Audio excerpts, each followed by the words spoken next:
Итак, скутер Yamaha Gear 4 такта. Пробег 3200. 15 год, 7 месяц.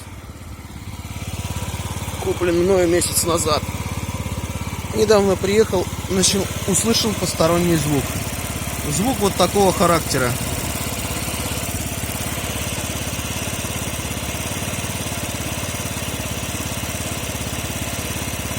То ли это клапана так стучат, то ли цепь лязгает, то ли какой-то подшипник коленвала для распредвала. Специалисты, предлагайте свои версии. Или люди, у которых была бы данная проблема, как вы ее решили. Пишите свои комментарии, всех выслушаю. Спасибо за внимание.